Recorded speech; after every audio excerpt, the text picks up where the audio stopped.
Okay, welcome to the Opperman Report. I'm your host, private investigator Ed Opperman. And every Friday night, 5 p.m. Pacific Standard Time, we're here on Revolution Radio, freedomslips.com, Studio A. And then we are rebroadcast later on in the week on awakeradio.us. Okay, coming up, we have tonight with us, we're going to have David Conn, who's written some books about, Jim Jones and the Jonestown cult in Guyana. Some very interesting information, and he has unique information from his perspective of living in the Bay Area of California and the local politics and the politicians that Jim Jones was involved in. And I think you're going to be surprised because I think you're going to hear some new information tonight that you haven't heard before. Jim has a website called truthsleuth.net, and he's also written a couple of books. One is The Pleasure of Fiends, an orthodox study of evil and the meaning of the Jonestown cultic horror, and that can be found on Amazon.com. Another one is The Specific Density of Scientists and Their Secret Fears, and both of those can be found on the Opperman Report blog. I have a link to the Amazon.com links on the blog there. Let's see. Okay, with myself, I got some big stuff coming up. I have an appearance coming up on Enigma TV, where they're going to be interviewing me about the whole John Lennon story and the Mark David Chapman story and things like that. Then coming up in June or July, I'm going to be going to California.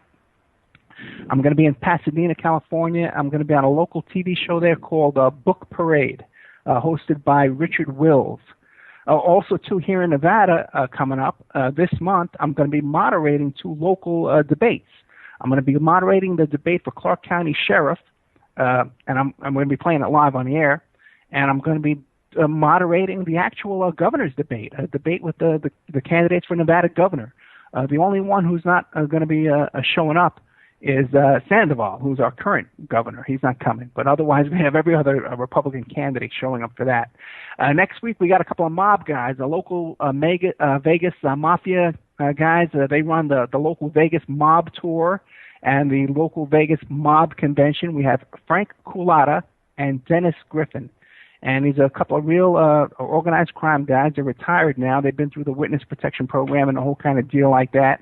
And they're going to be on. We have Russell Kyle coming up. He runs a crime tour up in the Bay Area, and we're going to be talking about the Symbionese Liberation Army. Coming up after that, we have Dave McGowan coming back to discuss his book, Program to Kill. In the future, we have a whole bunch of big guests coming up. We have Anthony J. Hilder, and we have May Pang, the girlfriend of John Lennon. These are coming up in the next couple of months. But tonight, we have David Conn. His website is truthsleuth.net. And David, are you there? Yes, I am. Oh, you sound great, my friend. Thank you for coming on. I'm really excited. Now, David, tell us about yourself, okay, about your blog you run now, about your books, and how you got into this whole thing with Jim Jones and became an expert on cults. Well, to start off, I was working in my regular job, which is a lead analyst with Chevron Oil's big environmental lab, and one of the coworkers there was a person who somehow got involved with Jim Jones and thought he was just a saint, and he was telling me all about him, and he got so involved with him that he quit his job and went up to Redwood Valley up there near Ukiah, California, and got involved in that cult. But 2 weeks later, another very close friend of mine, Larry Tupper, came to me and told me that, there's this, my wife is up there with this minister who's doing weird things with my wife and my kids. And so at that point, like anybody who had two close friends that would come to him with opposite impressions, I felt I had no choice at all but to drive up there and look at this guy for myself. I could see nothing else to do. So I drove up there. Well, how long was the drive? How long of a drive was it? 2.5 hours. Okay, you see that? Okay, so it really sparked your interest. Okay. That's before he came down to and relocated to San Francisco. So anyway, so I drove up there, And I wore a suit and tie, and I walked in. And when Jones came to the pulpit, the very first thing he did was point to me and ask me to stand up, and started asking me questions. And right then I thought, something's very strange. How would he know anything about me, or even to point me out? And so he asked, and I said, well, I just heard about him. I thought I'd come up and just see what it's all about. Some friends told me about him. And so, and then later, he went into his healings, and he would have women come forward, and then he would declare that they had some kind of a tumor, and he would have his nurse aides take them to the bathroom, and they would excise a tumor, and then they would bring that tumor out and put it on a plate, and then the nurse aides would parade it up the aisle. And, strangely, I was very curious. When the nurse passed by, I had an aisle seat, and I stepped out of my chair to walk over to look at it more closely, and she swept it away from me and took it on up. And it turned out that later, I found out from sources, as I got more involved in the investigation, that Jones had told his people that he didn't trust this man. And so, likewise, I didn't trust him, because when I came back, I told people what I felt was an extravagant charade going on up there. Well, let me ask you this. Now, the church they had, the compound they had up there in Ukiah, now, they also had a mental, psychiatric kind of facility there called Happy Acres as well? Yeah, right. And he had an old people's home, and he had all sorts of things going on. Well, then, didn't they have barbed wire and dogs and guards and stuff? Did the church have that kind of thing too? Yeah. And also, as we got into looking into it and checking with people that I got in touch with that had gotten out of the cult, found out that we had strong evidence that he was actually getting old people to sign over all their property to him, and then they died kind of prematurely, and then he got all that money. And that was pretty evident, and so it started getting very, very bizarre. And on top of that, I got more and more information about what he was doing with the kids. He would take them out on outings, and he would make them eat bugs and lizards and all that stuff. And if they would throw up, they'd have to eat their vomit. It was just, I realized that I was up against one of the most evil men imaginable. And of course, then it got worse and worse. And that, by the way, was 9 years before the Guyana mass murder. Okay, so that was about 1970? Late 1969. Okay. It was just about almost a month short of 9 years. Well, let me ask you this. Did you ever look into his activity back in Indiana? But no, I looked into that later when we started the first book. I sent a researcher back to Indiana, and we got a lot of information from teachers and people that who knew Jones and all that. And we found out then that he was a pretty strange kid to start with. And so it made sense. For one thing, he had no role model as a father, as a role model. His father was a hopeless drunk, and who was disabled from mustard gas from the First World War.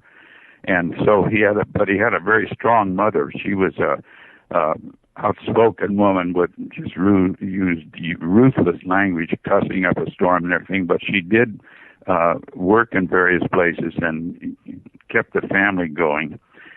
But so wait. Was Jones' father a member of the Ku Klux Klan? Well, that was not unusual back then. Yeah, we had evidence that he was, but a whole lot of people back there in that were, but his father ultimately left the family and ended up in an old hotel or something. So he had no real relationship with his father, and of course that was devastating. And he had a very strong mother. and she was not a good role model either, but she was a hard worker that we knew. And then he got in. As he got in his later years. By the way, when he was in grammar school, he was kind of a leader of the pack, and he even conducted funerals and stuff like that of pets that would die.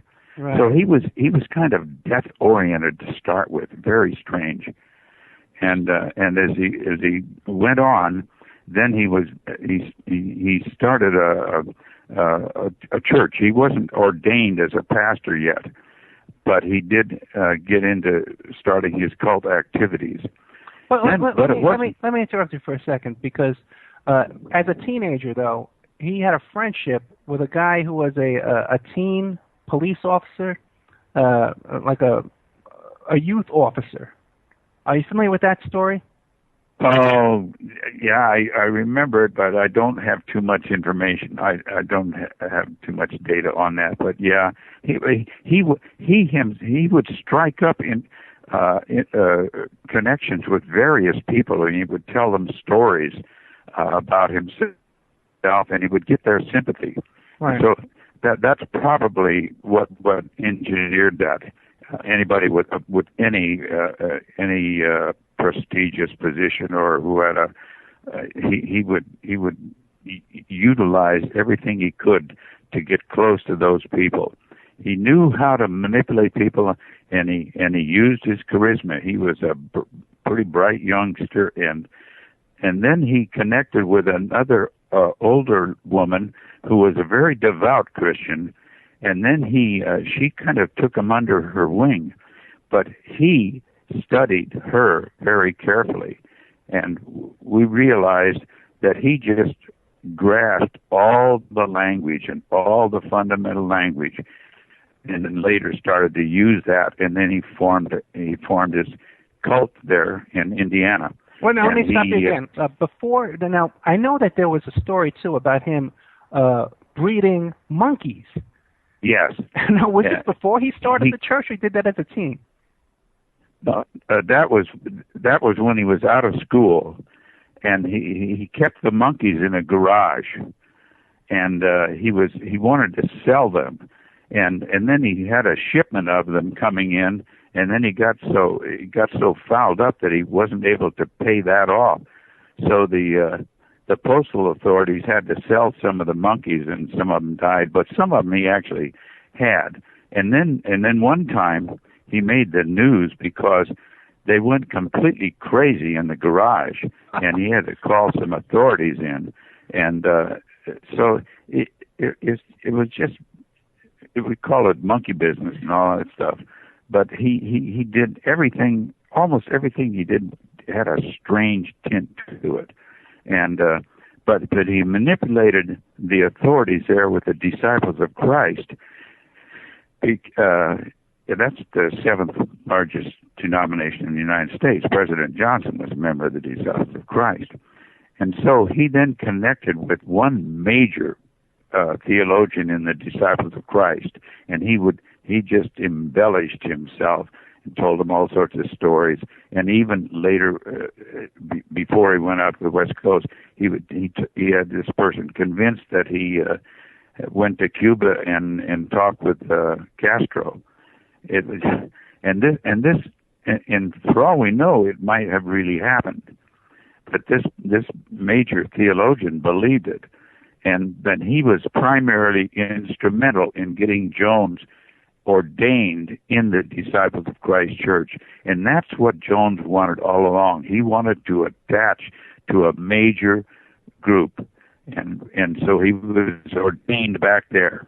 But then some of the authorities started catching on because he did all sorts of bizarre things, and he had a group that he would meet with in a barber shop and tell them all sorts of stories. And he just spun himself all over the place. But when it got so bizarre, one of the reporters back there started looking into him and noted some of his bizarre activities. But it got so bad ultimately, this was after he was having a thriving cult back there and having his healing sessions and all that. And but when this reporter started digging more and more, Jones came up with an idea to come out to the West Coast because he had this conviction that there was a place on the West Coast that where it would be safe from any atom bombs and stuff. So let's not get too far ahead because we have a lot of time tonight, and I really want to pick your brain and get a lot of information out of you. Now, when he was still in Indiana, do you think that he was ever really legitimately had a faith and a belief in Jesus Christ and believed in healing and these kind of things, or was he a con man from the start? I think he was. I think he was in and out because he had such a flawed mind that sometimes he felt himself being really a genuine person, but within that he found he was able to manipulate people, and the more he did that, the more he got into the power structure, and then as he became more and more filled with a sense of power over people, he just lost it, and he went on. He like I said, he had the language, and he could convince anybody that he was a devout Christian. Now, in Indiana, did he have a police record in Indiana? Not that I know. No, I don't think so. Okay. I don't remember any. There were rumors about that, but we never found any, and we did some real digging too. Okay, and in did you search in California for criminal records as well? Oh yeah. Okay. In fact, he was up when he was up in Redwood Valley. He was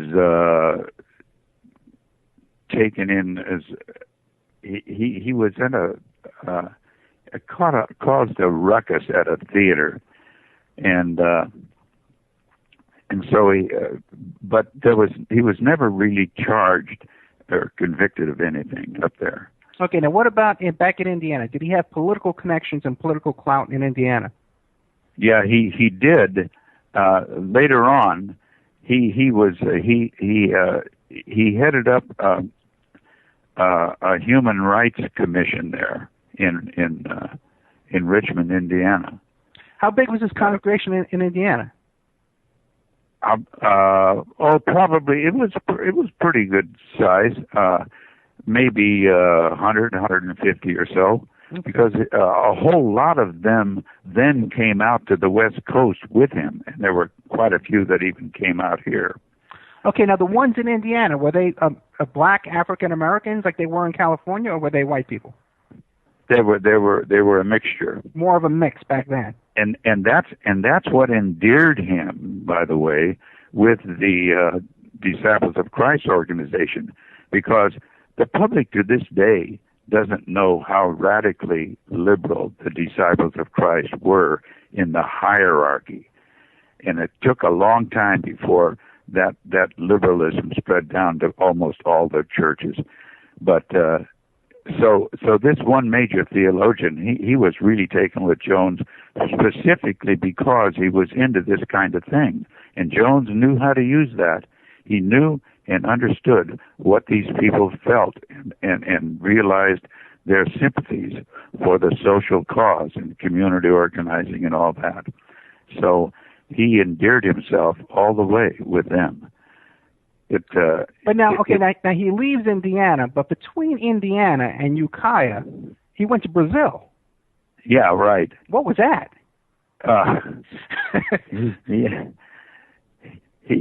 He had. You could say it was a kind of a whimsical thing he did, but he had various reasons for doing this, and also he was just searching to see what he could do and where he could go and what further connections he could make internationally. He was there for, I don't know, quite a few months, and he actually was an instructor at the University of São Paulo, I think, in Brazil. Really? Did he have a college education? He had a degree that he could become a college professor? Well, down there, I think, you know. They didn't care. But yeah, as far as we could tell, the official information was that he actually was on the staff. But we were never able to find what brought that to a close.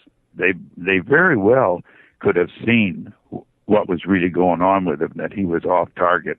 That was our impression. Okay, but in Brazil, though, he reunited with that guy. I forget his name. I apologize. Right, the guy who was the youth police officer that he knew in Indiana, also at the same time was in Brazil, and they reunited down there doing who knows what.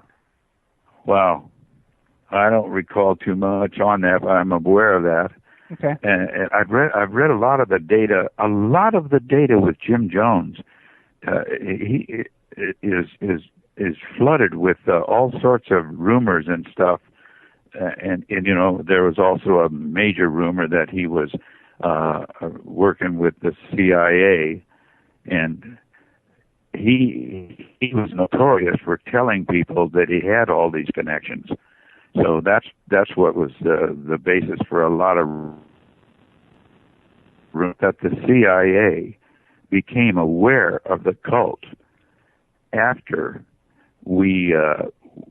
You know, later on in my investigation, I touched bases with federal agents, and that's when the whole thing broke out, and I was informed on and all that. But so at that point, with a person from the Treasury Department, you know, looking into it, you know that the CIA became aware then, and so but with that. Jones would tell people that he had a connection with the CIA, and that you know, that encouraged all the rumors and stuff. But we had no real information. Now, when he went to Brazil, did he take any of his church members with him? Let's see. Archie Imes maybe went down there with him. I think he might have taken one person for a while, but he didn't take you didn't take a whole group with him like. Oh no. Interesting. No, okay, and he was making a living down there, working at a college. Yeah. Okay. And so then he headed back, and after that was when he got back in touch with this major theologian with the Disciples of Christ. And then they worked it to where this person sponsored him, and he became ordained with the Disciples of Christ. Now, I want to make this clear. Jones was nobody's fool. When he talked with this theologian, he became apprised of the whole church polity of the disciples. And when he found out that the Disciples of Christ polity allows local churches to do their thing autonomously, no connection to the hierarchy, no authority directly connected to the hierarchy. They were locally run churches. All the churches were locally run, and the congregation chose their pastors and all that. When he found that out, he realized that he could attach himself to a major denomination with all that prestige and still at the same time run his own little cult and call it the People's Temple Christian Church Disciples of Christ. And that's, we believe, in fact, I'm convinced that's what allowed him to go so long, because they were such a powerfully liberal organization that all his activities to them seemed okay.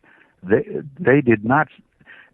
I met in 1970.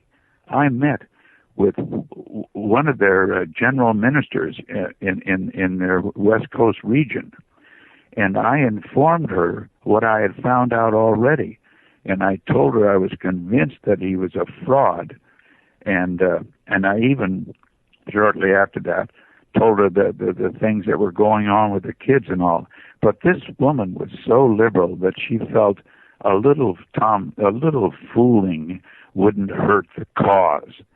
It's the cause that these real far-out liberals are interested in. And it's almost like the end justifies the means. It's very scary. And I warned her. I took her to lunch. I spent an hour talking with her. And then when I found out that she just couldn't believe all this, I then wrote a long letter to her outlining my concerns and my fears and all that. And later on, a pretty well-known journalist, Lester Kinsolving, confronted the disciples of Christ with my letter to the general minister who was on the West Coast. And so that letter became a historical document. And in it, I made it very clear. I said, what do we do in a case like this? I mean, what about the children? Shouldn't somebody look into this and investigate? Well, this is amazing. She ended up saying, I will go up there.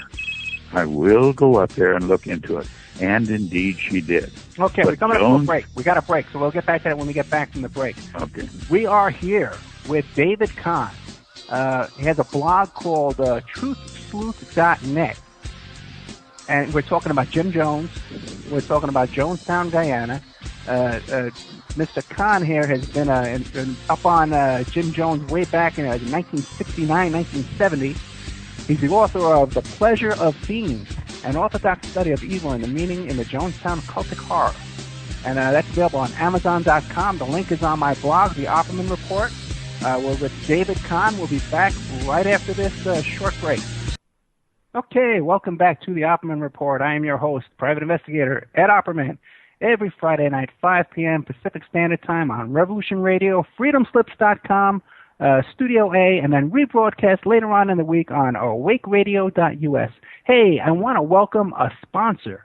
Got a brand new sponsor. It's called All States Paralegal. Now, they're a self-help paralegal service that provides assistance not only in Nevada, but in all 50 states. If you need assistance in responding to or initiating a legal action in California, Arizona, or any state, schedule an appointment to see if All States Paralegal might be able to assist you in the process.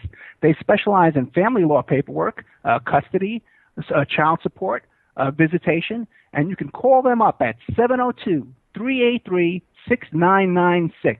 That's 702-383-6996 during normal business hours to schedule an appointment. Now, we're here tonight with David Conn.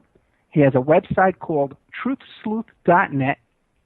He's an expert on cults, an expert on Jim Jones and the People's Temple cult in Guyana. Hey, you know what, David, I just realized you and I know everything about Jim Jones and what happened down in Guyana. There's a lot of young kids out there that don't know the story about how 900 people died from this cult. Can you give a really brief description of what the story's about? And then we'll get back to you about how you were confronting the heads of the Disciples of Christ Church. Yeah, I sure can. Toward the end of my investigation, about 7.5 years into my investigation, someone informed on me, and Jones found out that I had been 7.5 years getting data on him, and I was in touch with authorities. And so he then went to the media, to the whole San Francisco media, television and newspapers and all, and named me as a person that was persecuting his cult. And he threatened me, threatened to burn my house down. And and then he started pulling his cult members together and preparing to leave, because when he found that out, he knew that the end was coming. And so he started making preparations. So he gathered them, and then he started taking some of them down and going down there back and forth with quite a few, and he ended up at the time with 914, I think it was, and the thing that brought it to a head was when Congressman Leo Ryan was in touch with some of my sources, and they told him they broke out of the cult, and then they got in touch with Congressman Ryan, and they told him the background. So Ryan heard all this information, knew how horrible it was, but never believed that it would be that dangerous, although I did. I knew that if Congressman Ryan went down there, in fact, I even warned the media, the San Francisco Examiner, Nancy Dooley, the reporter I had been working with. I got on the phone, I said, I just found out that Ryan is going to go down there.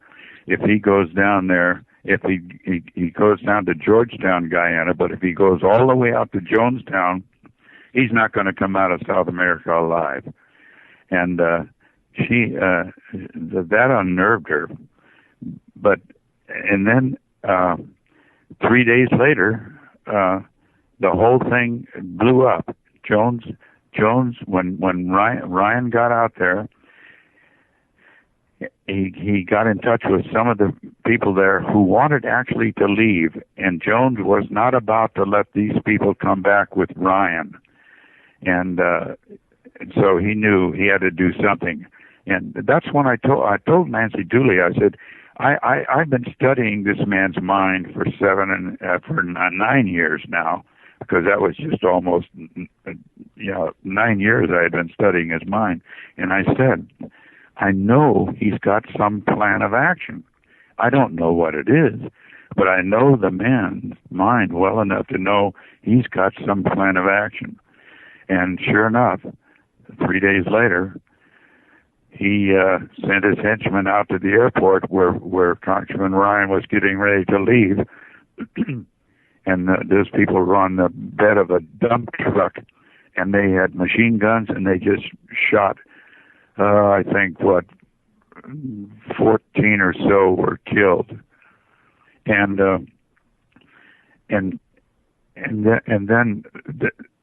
what happened then was that Jones then told his people back at Jonestown, at the cult, he said, I just heard that Ryan has been killed.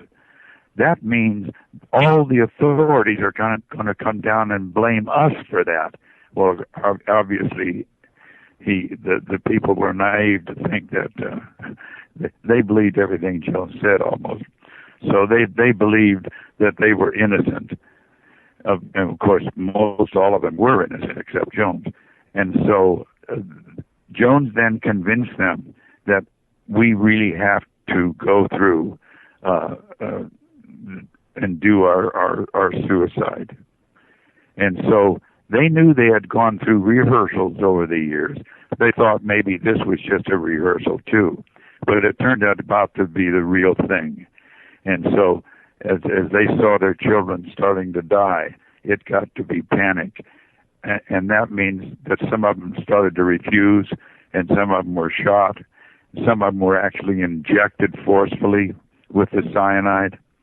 And it ended up, 914 people died there. And all because of this madman who was so desperate that he did not want to face the consequences of what would happen if Ryan went back and started to divulge all this information, and especially brought some of the cult members that defected from the cult, brought them back with him. So he knew he was done for, but the man was such an egomaniac that he just decided to take everybody with him so that they wouldn't know that he was really, I think he really protected himself from his cult followers seeing his ultimate demise and ultimate exposure to the whole United States media. He just couldn't take that. And so he convinced them that to go through the act again, and it turned out to be the real thing, and mothers and daughters and fathers and many, many kids. It was just a terrible thing. And that's where we get the expression today, don't drink the Kool-Aid. Yeah, don't drink the Kool-Aid.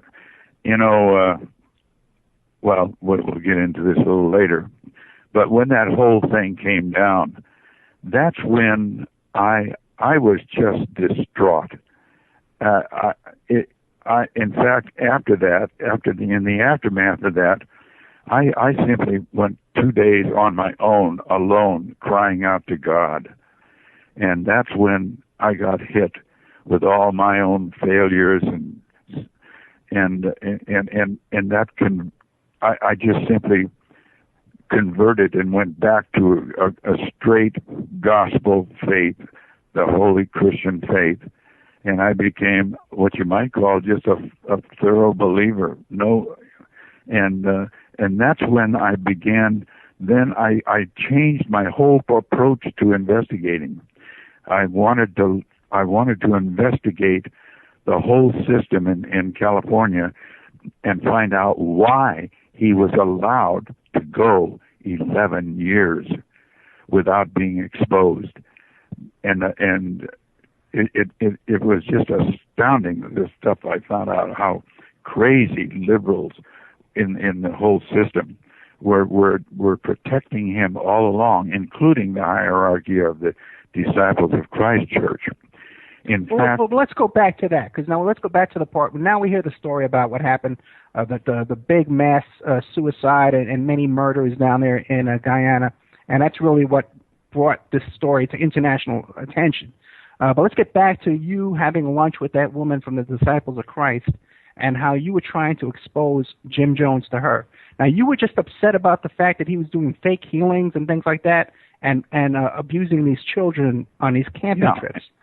And he also beat one young 14-year-old girl, had her beaten unmercifully. That's the girl whose buttocks looked like raw hamburger. Now, what year was that? That was in 1975. Well, do you know that in 1975 they had already begun purchasing that property in Guyana? They had what? They had already begun the process of purchasing that property in Guyana. Oh, yeah. Oh, sure. Yeah. Yeah. Because it's like he sensed his destiny, and he knew that something in him knew that he couldn't go on, and he wanted to just relocate and get out of the country. And that's when it became an international epic event that he was in touch with Forbes Burnham, the Prime Minister of Guyana, by the way, and at that time it's when he became very close to very high level people, like Walter Mondale, the Vice President elect, and Jimmy Carter's wife was very close to Jim Jones. Very close. She had a private dinner with him, with her entourage, and she wanted him desperately to meet her sister. She was just enthralled with him. This is not very well known to the public because the media didn't want this to get out after the whole thing came down. They just gathered together. They gathered the wagons and protected him all the way. That's why to this day, the public, to this very day, the public is not aware that the famous Willie Brown, Speaker of the House of the state of California, he was primarily the instrument that allowed Jones to attain his high position in the San Francisco political system. Over a multi-million-dollar budget as chairman of the Housing Commission.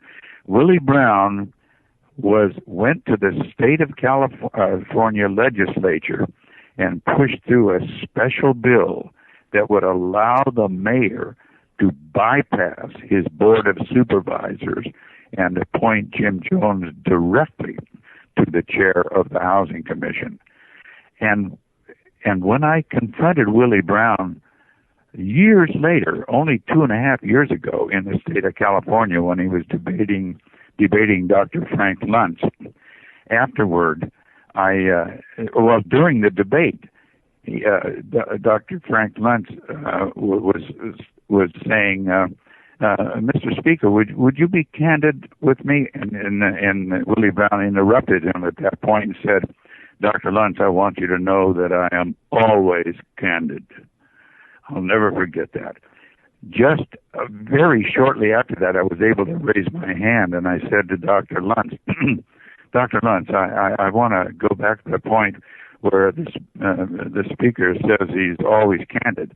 And then I turned to Willie Brown and I said, Mr. Speaker, you remember the Jonestown event and Jim Jones and all that culty thing. You remember that one person in the legislature went to Sacramento and pushed through a special bill that will allow the mayor to appoint him directly in spite of the Board of Supervisors. And I said, Mr. Speaker, you and I know who that person is, don't we? I had the document. I had the actual bill sponsored by Willie Brown. I had copies of it. It took me a long time to find it, but I found it. I had an attorney friend helping me. We went through the bowels of the Oakland Library and finally got it. And then Willie Brown said to me, I have no idea what you're talking about. So much for candid. And afterwards... But let me ask you this, though, real quick, because now you're saying that Willie Brown was Jim Jones, sort of his rabbi, to get him in there to local politics in the Bay Area. Now, how did Jim Jones get in with Willie Brown? What's that connection? Oh, by that time, Jim Jones was well known for getting all sorts of politicians elected. In fact, Mayor Moscone made it very clear that he might not have been mayor if it hadn't been for Jim Jones. What I want to hear is, how did Jim Jones begin getting political clout in California? I know he had like 20,000 members of the church at that time. I think at the peak in California, he had the most, 20,000, correct? Yeah, he was doing very well by 1972. In fact, he was making inroads with the media. In fact, he took his cult members down to Fresno when, I don't know if you remember the famous case of the Fresno Four who went to jail because they wouldn't divulge their sources. Jones spotted that, and he sent them money, and then he took his cult members down to Fresno, and they paraded around there. And later, when there was a big celebration for Jones as Man of the Year type thing, those Fresno Four were at that dinner and that special celebration. So by that time, he was well known by politicians. It's just very, very obvious that he was able to get all sorts of people elected. Just those 20,000 votes. Yeah, because they could. Oh, here's another point. I'm glad you mentioned that, because he had his members going to all sorts of precincts and voting, and the reason he got away with that is because his own high-level aide, Tim Stone, an attorney, was able to get a job in the district attorney's office there in San Francisco. And the district attorney put Tim Stone in charge of, guess what? Voter fraud. Right, yeah. Right. And in those days, it was really easy to vote a couple of times, or even with a death certificate as well. So I can see that. Sure. I can see that. But the thing is, now around this time, Jones was a heavy drug user. He had these bodyguards around him all the time, these really serious-looking bodyguards. And he looked bad. He looked bad on drugs. And also, too, is that he had these, like up in Eureka, like there was barbed wire up there. There were police dogs up there. There was, people were obviously being held, like how could he, I can't believe that he could get away to that extent just because he could produce some votes. Yeah. Well, it's because he was actually the epitome of social of a socially prestigious movement in the whole state of California, because they had all these. In fact, he was primarily responsible for the major change that took place in San Francisco and state politics. I believe to this day that from that point on, the legislature and San Francisco politics never survived. They just continued in that radical liberalism because they knew they could get away with it. They got away with so much in connection with Jones and his connections to Cecil Williams and the Glide Memorial Church, which is a major, the major community organizing approach there in San Francisco, was headed up by Cecil Williams. And I remember seeing on Cecil Williams' radio show. I was sitting there in my little apartment watching, and he had Jim Jones on his show, and this is no joke. He could not keep his arms off Jim Jones. He just kept hugging him. It was extraordinary. And so that was, that's partially how Jones made his way up into the hierarchy, by way of Cecil Williams in the Glide Memorial Church. Okay, but David, you've been around a long time, okay? And you're a savvy guy as far as politics goes and stuff like that. And I like to think that I am as well. I've met several presidential candidates and mayors and governors, all kind of stuff. And from my experience, if you're like an organized crime guy, okay, and let's use the analogy of Jim Jones being organized crime. You can't buy your way into political power just one party. You got to have both parties in your pocket. Now, is it your position that he had no conservatives, no Republicans whatsoever? Wasn't Reagan a governor around that time? That was a pivotal time. Well, Reagan was, as a state, he was high level stuff, and he was aware, I'm sure, of San Francisco politics. But that was a pivotal time for San Francisco politics. In fact, one of the people I interviewed in the investigation after about 7.5 years in the investigation was John Barbagaletta, who would have been the mayor. He was a Catholic and a conservative and a good man. I could realize this man really had the concerns for doing the right thing and getting the state going, and so in that interview, actually, he's the one that told me about Willie Brown. And so there were conservatives, but not many. There was one black moderate, Terry Francois, and he was not. He kind of was suspicious of Jones, but all the other politicians, it was a hierarchy. Even the Republicans in San Francisco politics were liberals. Oh, gotcha. Okay, we're going to get into all that now. When we get back, because we're with David Conn, his blogger is what is it, your blog again? It's truthsleuth.net. We're going to come right back after this break. This is that nice long break I was telling you about, David. And we're going to get into, I want to get into a laundry list of all the politicians, Ralph Nader, I always forget his name, the guy who was going out with Linda Ronstadt, but all the politicians in California that were behind Jerry Brown. Jerry Brown. Okay, we'll be right back after this break. Thank you.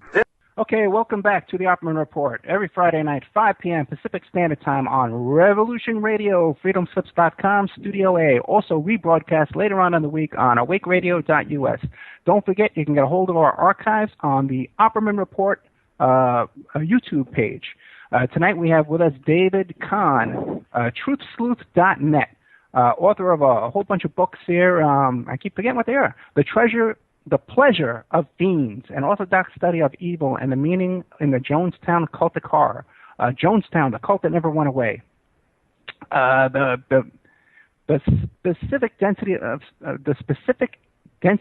scientists and their secret fears. And I got links to these books on my blog, the Opperman Report blog, want to remind everybody that we are a listener-sponsored station. We have no corporate sponsorships. So if you like what you hear, you got to go to the website, freedomslips.com, and click on the donate button to keep the station going. Now, while the station is listener-sponsored, the show does take sponsors. And we have a new sponsor, All States Paralegal. It's a self-help paralegal service that provides assistance not only in Nevada, but in all 50 states. Now, if you need assistance in responding to or initiating a legal action in California, Arizona, or any state, schedule an appointment to see if All States Paralegal might be able to assist you. Give them a call at 702-383-6996. That's 702-383-6996. I'll get the hang of that. Okay, we got with us tonight David Conn. David, where did we leave off? We left off, I wanted to pick your brain about all the corruption and the politicians, the well-known politicians, like that Ralph Nader story that I heard you tell, about Jim Jones over there in California and how he was able to get away with this stuff for years and years. Because you got to admit, he was a nasty-looking guy. He was strung out on drugs. He had bodyguards. He was ripping people off and taking advantage of people. So how did he get away with that? He had political clout. Well, first off, I want to say he didn't start looking horrible until the last year and a half or so. He looked pretty sharp all the way through, even though he was on uppers and downers and who knows what all. But the thing, by the way, you were thinking of Jerry Brown, I think. Yeah, Jerry Brown. Yeah. Yeah, right. Jerry Brown was a supporter of Jones. He was, and also you have to understand, Jones was close to these politicians for quite some time, and he was making a name for himself. In fact, the city editor, and also he really was. He had the major newspaper there, the San Francisco Chronicle, just enthralled with him. The city editor was visiting his cult there in San Francisco. As a member? Along with, As a member? No, he wasn't a member. He just went over and, appeared there. Because by that time, wasn't he getting like a great deal of his members were coming straight out of mental institutions? Yes, and also some of those politicians were encouraging youngsters who were were in trouble in reform school and stuff, and got some of them actually to end up going down to his cult in South America. And they were getting foster care payments for these kids. Yeah. Now, how could David? This is what I'm trying to get. How can that just be political influence that you can be given children from these youth homes and stuff like that? And then you're allowed to get foster care payments and then take them out of the country. The whole political establishment in San Francisco, almost, to the nth degree, were not really genuine thinkers, and they weren't that concerned. They were into just politics. I mean, you had District Attorney Joe Freitas. He was visiting Jim Jones's cult. He appeared there. Harvey Milk, a major figure. He wrote a letter to President Carter in giving strong support to Jim Jones when Jones was finally getting in a little bit of trouble, and then you had Sheriff Anguisto. You mentioned Harvey Milk and Mayor Moscone. A lot of people don't realize that they were murdered a mere 10 days after the Jonestown massacre. It was like fresh in everybody's mind. And suddenly these politicians were getting murdered up there in San Francisco as well. The politicians that you claim, or you bring out, that they're so closely connected to Jim Jones. But now, weren't there other cult members who escaped and made it to California that were also murdered later on after the big mass deaths in Guyana? Yes, two of my major sources were who got out in 1975 When and that's another thing. It's outrageous, all the lies that were put out about me. It's just stunning. Like what? For example, the word was out, and major writers, Mark Lane, for example. Okay. He did Ultimate Poison or something like that. He was convinced in his book that I was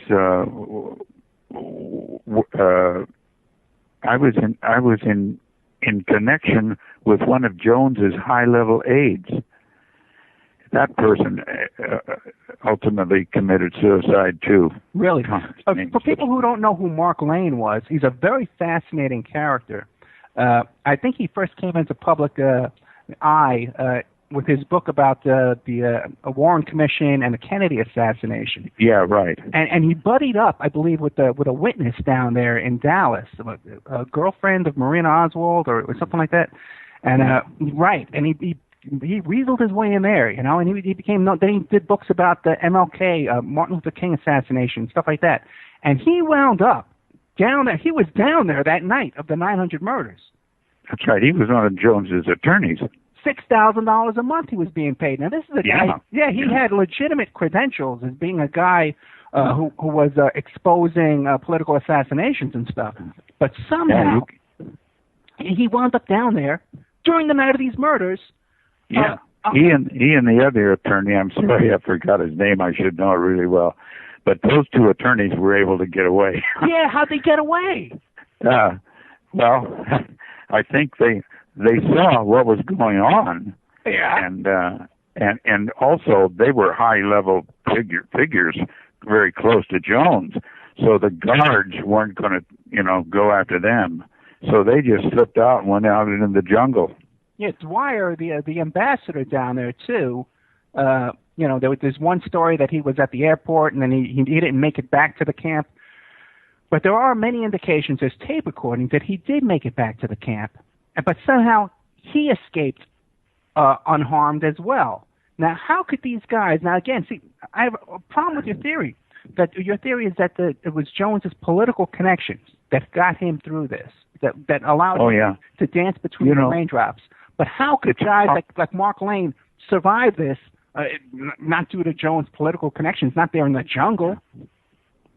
It's just bizarre. But Mark Lane didn't have the guts to get in touch with me when he put out that story. Is Mark Lane alive today? Yeah, I believe he is. Yeah, I believe so too. Yeah. Yeah, and he put in an outrageous story in his book. It just fit his conspiracy thing, But he didn't get in touch with me at all, and it was just an outrageous lie. And so, what I was going to say is, it'd be hard to exaggerate how powerfully charismatic Jim Jones was. He was just far and away one of the most charismatic persons ever to appear in the San Francisco or state scene. He just enthralled people. Like I said, he just overwhelmed Rosalind Carter and other people. He was able early on to start wheeling his way through the political system. He got Sheriff Hangisto as a big supporter, and like I say, Harvey Milk, and the district attorney Joe Freitas, and Willie Brown.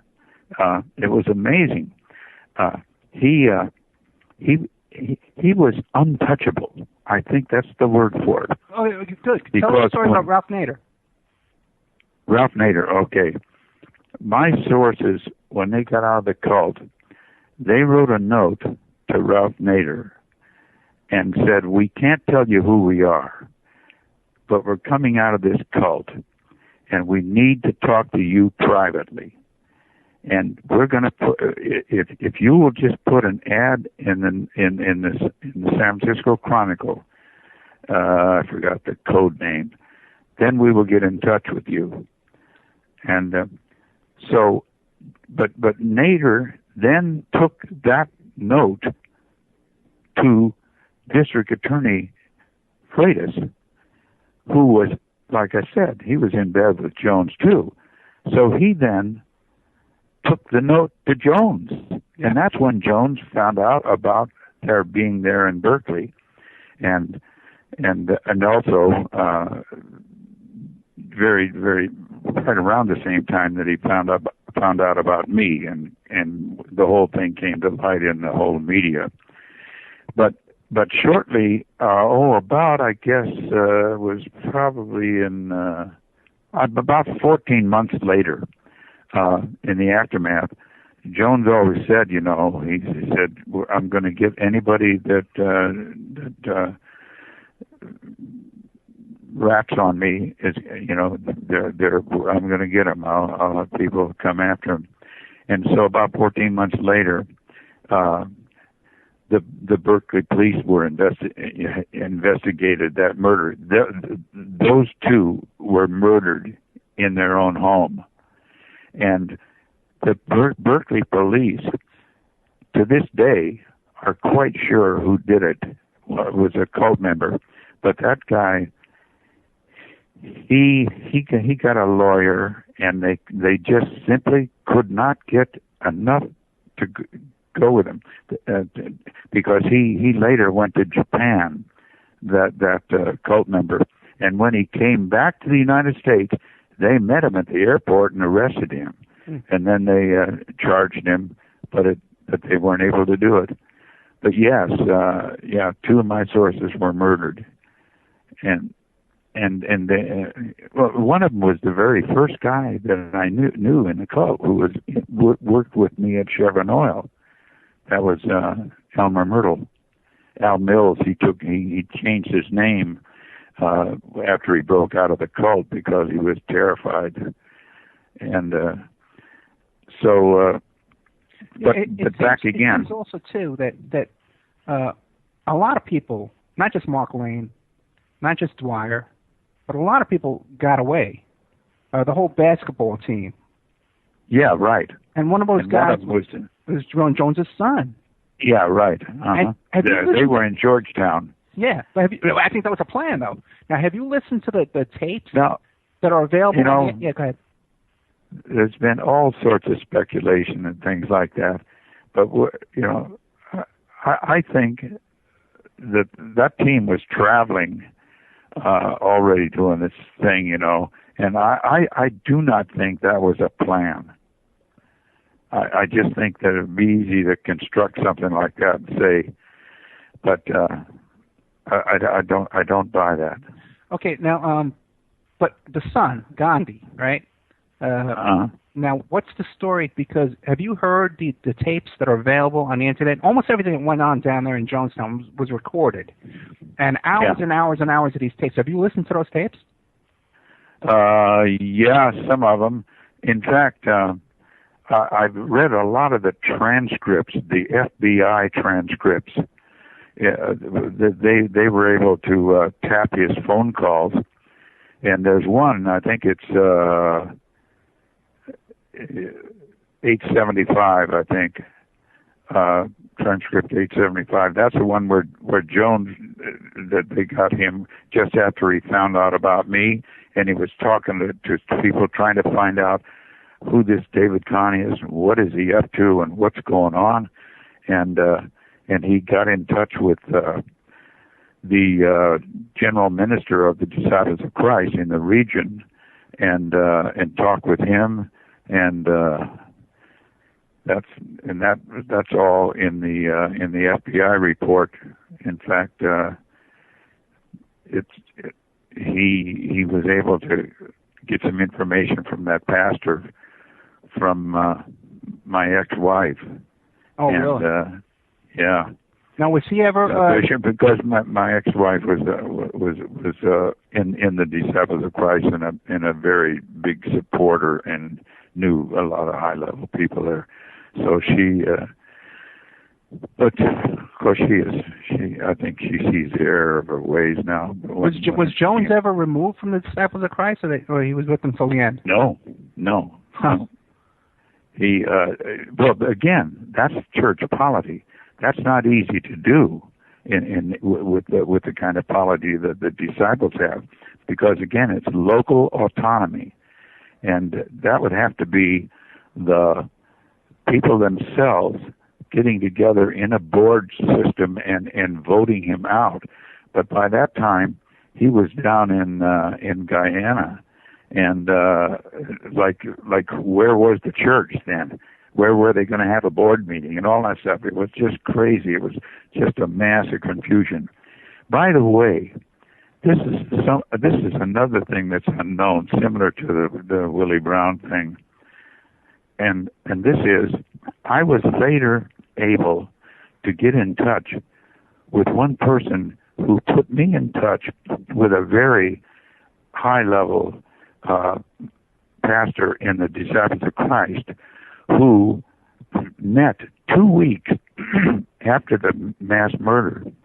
They met 7 of their highest ministers in the Disciples of Christ, met together, and this one guy, in fact, he was from the Indiana region, and he was there, and he was a good man. I interviewed him for 2 hours, and he told me his poor story.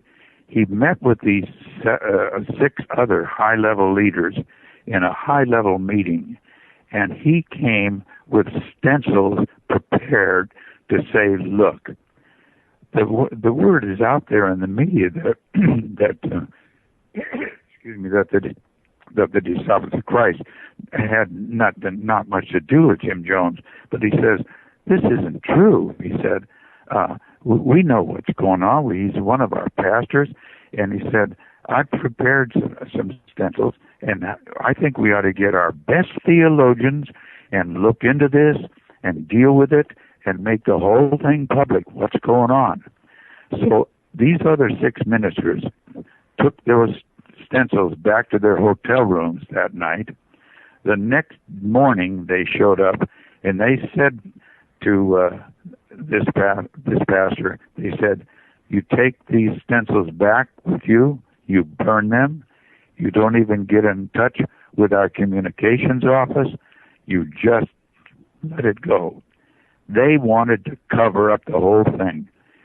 They wanted it to appear that they weren't aware that Jim Jones, one of their pastors, had a community in South America. They knew it, but they didn't want it to get out public. It was a major cover-up, and to this day, the public doesn't know about it. And that's when I started looking into this whole thing in the aftermath. I went through a transition of investigating. After this whole thing came down, I started to go the other route of finding out why did he go that long, and that's when I started coming up with all sorts of these people who were just hiding everything, all their connections to him. And then when I saw that going on, and I saw that they went that long without doing anything about it, and then after the mass murder, they still they still survived. That told me that if those people, if that didn't jar their mental facilities to any extent, I said, and I went the next 30 years telling everybody I could that because these people weren't able to see the reality of what was going on, I believe that they themselves were caught up with a kind of a cult mentality that that disallowed them to see the obvious. And I said, and this is very important. In fact, I've got this in an article in San Diego State University's Jonestown website. This article appeared where I said that I'm saying that because they didn't see it, that same mentality would grow and continue and ultimately would reemerge on a grand national level. And that's indeed what happened. In 2006, I wrote this article called Jonestown, Its Portent Has Arrived. And that article dealt with what I saw and what I believed was the reemergence of this crazy liberal cult mentality when I saw this young senator in Illinois, charismatic, and I saw all the similarities. And it was just astounding. He just enthralled people. He had almost the charisma of Jim Jones. In fact, maybe does. But being black, it even enhanced his position. And I then said, this is what I'm talking about. This is what Jonestown portended. That same cult mentality in the political system would eventually reemerge on a grand national level. And indeed, I then wrote articles comparing, the two and the extraordinary parallels between them. Let me ask you a question. We're coming up to a break, okay? We almost have a break coming up in like 2 minutes. I want to get this across to you. What about, are you familiar with the story about O.J. Simpson's mother? Oh, no. Okay, I'll ask you because we got a break coming up. We're here with David Conn. Has a blog called truthsleuth.net. Fascinating information that you probably don't hear anywhere else about Jim Jones and his political connections in the state of California with people like Ralph Nader and the District Attorney of California and the Board of Elections and all this kind of stuff. So we're going to get back to this right after this break. Thank you. Okay, welcome back to the Opperman Report. I'm your host, Private Investigator Ed Opperman. And tonight we have with us David Conn, who is an expert on cults. He's an expert on Jim Jones. He's an expert on Guyana, and actually became involved with he's in the FBI reports with Jones trying to track him down, threaten him, all this kind of stuff. David, are you there? Yes. I got a quick question for you. Sometimes I know it's been a long show. It's been almost 2 hours, and we're down to the last half hour. Sometimes we go a little over, and we do like an after show. Where I have some friends of mine call in and ask questions and participate a bit. Would you be interested in hanging out a little bit after the show? Oh, sure. Okay, great. Thank you very much. Because I know it's a lot. It's a lot to hold on for 2 hours. Now, I'm interested because now in that California Bay Area, this is where O.J. Simpson was from. This is where he was born and he was brought up. And his mother was a nurse that worked in psychiatric hospitals. And one of the hospitals where she worked in was one of these hospitals that Jim Jones did all the hiring and firing and had all the control over. Now, have you heard anything about that? No, I did. I was aware of that. Yeah, I was aware of that. Do you know which hospital it was? Oh, I don't know. Oh, yeah, me neither. I'm trying to find out. I remember reading the account, though, of the story. Yeah, that's an odd coincidence, isn't it? Yeah. Well, yeah, there were many, many very strange and odd things, but I don't think that one can read an awful lot into that. In fact, I don't know what the people try to make out of that or something. That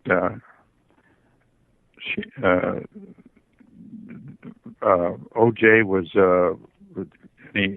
I don't think he really had anything to do with Jones.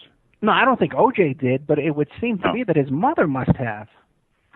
Well, either that or she had a lot of friends, because scads of black people in San Francisco were enthralled with Jones, and so it would probably not be unusual for most of them to have some connections or friends who were in the cult, because there, like I say, there are tens of thousands of people that were just enthralled with him. But so yeah, I don't. Well, I just don't think we can make a lot about that. I would agree with you. You can't make a lot out of it, but it is definitely an interesting little tidbit, of information that I love to hear. Yeah. I was surprised to hear about Mark Lane. I just stumbled on that just recently. I had no idea that Mark Lane was down there the night of these murders. Now, Are you of the opinion that these were actual suicides, or do you feel that they were mostly murders? I call them. I say it's a mass murder because it was directed by Jones, and it goes without saying that there were many people down there that were very depressed, and if they, and I don't think just because Jones was so powerful, he could have convinced them that the authorities are now going to come down and go after us. That could have further depressed people who actually did. Because I do believe that actually he actually convinced mothers to give the Kool-Aid to the kids.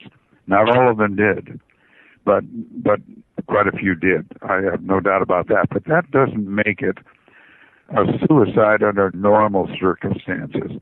I mean, he created the whole depression. He convinced them that they were going to, authorities were going to come down, all that. That's why I don't see it as in any way as like a typical suicide where somebody is depressed. No, now what about this? They had medical facilities down there, and each member of the cult was getting a daily medical checkup. And it said that a source said that there were enough doses of Thorazine to supply like the whole country. Oh, yeah. But Jones couldn't have been taking all of that. He must have been drugging these people as well.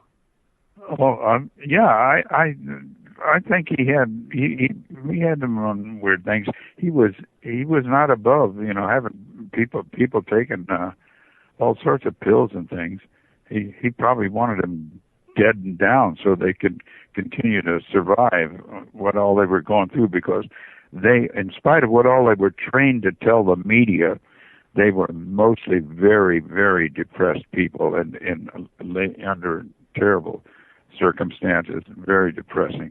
Oh yeah, you can listen to the recordings on YouTube. There's hours and hours of it, listening to them being publicly humiliated, disciplined in public, and you can hear Jim Jones' son, that guy Gandhi. You can hear him doing it, and this guy's walking around free. Yeah. I think his son's got a kind of, I confess that I haven't pursued it, but his son's got some kind of a Christian church going back there in New York. Really? I'm not aware of that. No. Yeah. He's. I'm sorry, it skipped my mind. But anyway, he's been on some TV shows and on talk radio, and he's got what appears to be a fairly orthodox community church, and he is talking about penitence, and he's very, very outspokenly condemnatory of his father. So, but again, you and I both know people will do this and say this for one reason. So if he's going to get anywhere, he's going to have to condemn his father and appear to be. But I'm not that totally cynical. I mean, he could have gone through something really where he has really gone through some kind of a converting to a good, serious belief in Jesus Christ. But I haven't looked into that recently. I was aware of that, a couple of 3-4 months ago. And so I didn't follow through on it. I've been into, like I said, I've transitioned into other things. I've seen this, I've seen now this cult mentality is just flooding the whole country. Nobody cares about doing anything right. Even the Benghazi thing, that's outrageous. There are no courageous, honest thinkers that were involved in that. It's like everything, you can't trust any of their motivations. Have you read the book by Leslie Wilson, Slavery of Faith? No. Okay, now she was a long-time member of this cult, and she testifies in this book that she's seen Jim Jones doubles, men that he had on his employ that looked just like him, that he would have around. to use as like a decoys and stuff like that. Are you any that kind of information? Well, that it may be that Jones had his guards, and he was really almost paranoid about being killed and attacked because he had so many enemies, and he may have had a pseudo guard or something, but I'm convinced that was the real Jim Jones down there, because the Congressman Ryan had and he spent some time talking with him, and he was aware of what a powerfully garrulous person he was, and talked and said all sorts of things. I think if he was a fake Jim Jones, I think he would have known, and other authorities would have known too. I'm just convinced that was the real Jim Jones. But how would we know? Because Ryan's dead now, and Ryan's aide that was down there with him, he left this. He had a lawsuit against several lawsuits, and he was convinced that the whole thing was some type of CIA or intelligence operation going on. No, I don't think that. I don't think the CIA was instrumental in anything, but they were aware and were observing. I think the CIA people, and I know one FBI guy who was in San Francisco at the time, and they were savvy enough to see him for what he was, and I can't imagine the CIA not being savvy enough to see him for what he was, and not allow him to in any way become an instrument for them. I just don't buy that. Although a lot of people make up and speculate. Are you familiar with programs like the COINTEL program, where like the FBI would have people go into as agent provocateurs, like into the Black Panthers and into these groups? Now, I know that goes on. Yeah, sure. You're familiar with that type of thing. And wouldn't you think it's possible that Jim Jones was this kind of a creation, and that he was put into this, whether knowingly or manipulated or not? Or do you think that's possible at all? That he was a creation of the CIA? Yeah, either he was a creation, undercover agent, came from Brazil, he showed up with all this money, bought this property down in Guyana that was previously owned by the CIA. The property down there was a training base previously. Yeah. So even Mark Lane said that. And Mark Lane was shocked at how built up it was. Or that he was manipulated and guided as an unwitting dupe through this kind of thing. Go ahead. I know too many people in the Disciples of Christ that were connected with Jones all the way through his growth up through the system and all that. And if somehow there was something like that going on, it could be maybe much later where he made an attempt to collaborate with the FBI or the CIA or something. But I don't. That there wasn't some kind of a replacement figure there. His whole history through the growth and growing his church and everything, that was always Jim Jones. That was always Jim Jones. He wasn't placed there or anything like that. Although, there are some outrageous things that have happened in history, that's for sure. But I just think there are too many people that were aware of him and knew him and communicated with him and met with him, and also there in the West Division of the Disciples in California.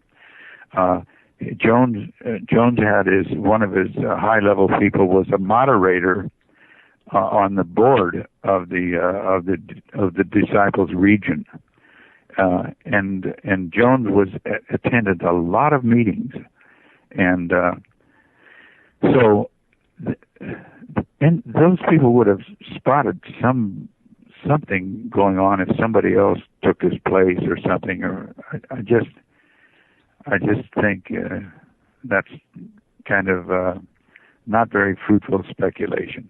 Okay, now are you familiar with the allegations that his passport was used in 2 different locations at the same time. Oh. You haven't heard that one? I heard about it. Yeah, I never. I don't. My problem is recently. Like I said, I transitioned into other investigations, and so I don't really have much data on things like that.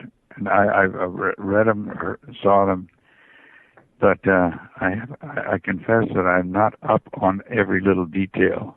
No, that's okay. But, little things stick in my head, and I'm a repository of these little useless bits of information and anecdotal trivia. Yeah. And I can't. When I get a hold of someone like you, who's spent your life investigating this, I just can't help but try and get little confirmations out of you. But another thing we didn't mention is the powerful influence Jones had over the media. He, there was the lesser paper in San Francisco, the Examiner, really started to do a story on him. In fact, that was Lester Kinsolving. And I met with Lester Kinsolving early on and gave him all the information I had. And he was so taken with it, and he knew and trusted me that I wasn't lying to him about anything. So he continued. And he came up with ultimately 8 series of articles. And after 4 of them were printed in the San Francisco Examiner, and that was early 1973. When Jones found out about that, well, for one thing, the lieutenant governor went to bat for him and other politicians, and the leaders of the Disciples of Christ went to bat for him. And so they put pressure, but Jones himself ultimately brought them to their knees. The San Francisco Examiner, after the 4 articles came out, Jones came down there with 200 or 300 of his cult members, and they surrounded the San Francisco Examiner office, and he threatened lawsuits. And they're, compared to the Chronicle, they didn't have that much money, and he just brought them to their knees. They backed off, and they didn't allow the other 4 articles to go to press. But here's another important thing. All 8 of those articles are here and on the internet and available to the public. And all of these politicians who, after the mass murder, said that they didn't really know what was going on with him, every one of those San Francisco politicians were aware of that series of articles, and they were aware of Jones shutting them down, and they also themselves knew that there was a lot of data out on Jones, and they chose to ignore it. So they, it's just tragic how they copped out and said we hardly knew what was going on if we thought he was such a bad guy. Well, they should have known, and that's my point. They just lied up a storm, and therefore that tells me that all they were into was their own careers, and they didn't want to get involved in any way. And so that the whole bunch of them were just people with no courage and no integrity. Are those articles available today? Are they on your website? No, I don't have them on my website, but they're easy to get. You could go on the internet and see, or you could put in like Lester Kinsolving's articles on Jim Jones. Right. Okay. That would do it. Yeah, that'd be easy to do. And Jones really, he just was.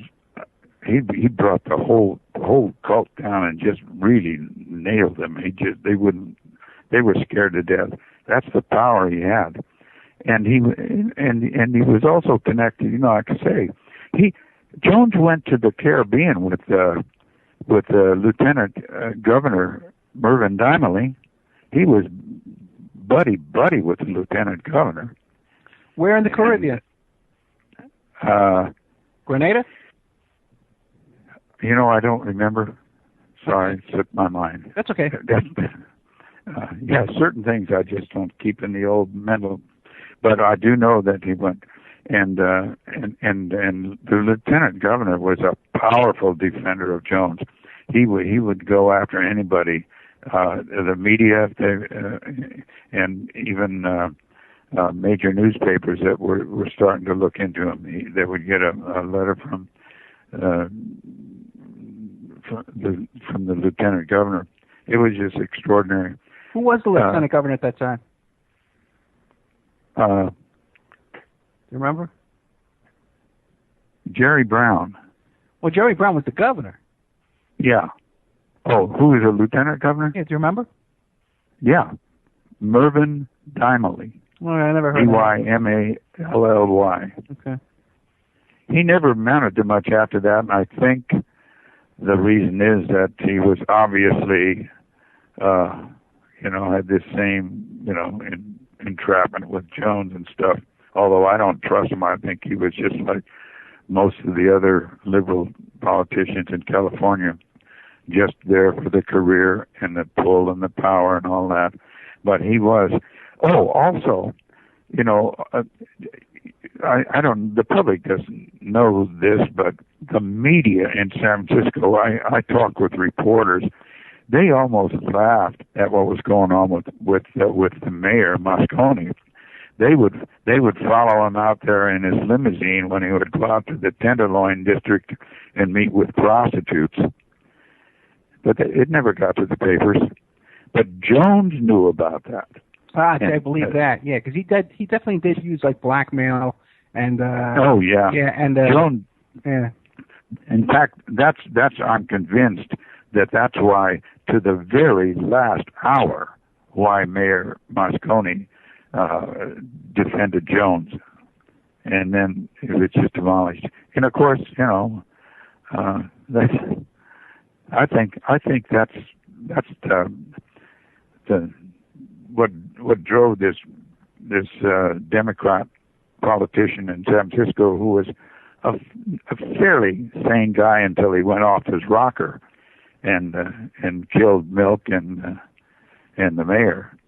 I think that I believe that he was aware of the tremendous corruption in San Francisco and the voter fraud and all that. I think he knew all about that. Oh, and it's an interesting thing on the voter fraud. After this all came out, somebody started to look into the idea of voter fraud. Like I say, Jones's attorney was over the voter fraud in the DA's office. But when they started to look into it, all of a sudden they found out in the bowels of City Hall that all the records were no longer there, thrown out. So that was taken care of very neatly. Yeah, it doesn't surprise me. It's and so, like I say, in this article that I did on San Diego State University's website, Jonestown, its portent has arrived, I made it very clear in that article that I saw this. I saw that what I had been warning about over the years really happened. Because you believe that Obama came into office because he's also a charismatic cult type figure as Jim Jones was. Well, let me tell you exactly what I said. Okay.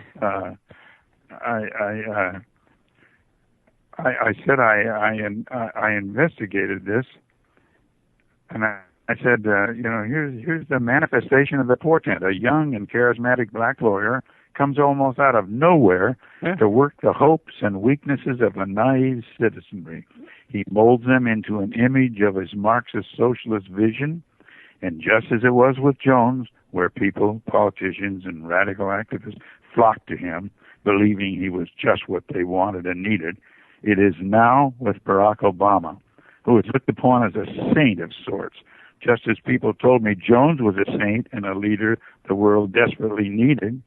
And just as I was forced to go up to Jones's cult and study him close up, I then decided to look into this system, this whole situation with this charismatic young black senator.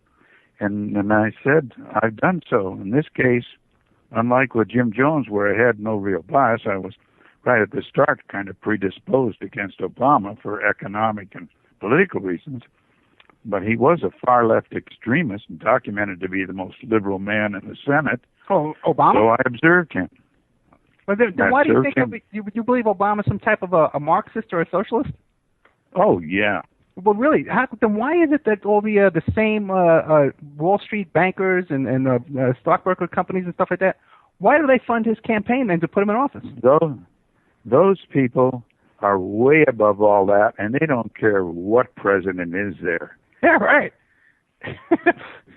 So, but it's interesting because just last week I had Cindy Sheehan. You're familiar with Cindy Sheehan, right? Yeah. Okay, I had her on the show, and she's a socialist. She's a real socialist, and she doesn't seem to feel that Obama's a socialist whatsoever, or even on the left, even a little bit. Great Scott! He was raised by a Marxist. His mentor was a Marxist, who was when he was a teenager. So then you think that so what about, do you believe the part about that he's a Nigerian, or not Nigerian, a Kenyan? Oh, you know what? Hey, we're gonna do an after show, guys. You can call in. Mr. Conn was nice enough to say he'll do an after show with us. 702-605-4894. We got Bruce McDonald's going to call in. I'm sure Chris Wallace always calls in. So give us a call, guys. I want to thank real quick, though. Hang on the phone, okay, David, because we're going to take some calls after the show. David Conn, truthsleuth.net. And you also have a couple of great books about Jim Jones and the cult in Guyana. You can find those books on my blog, The Opperman Report.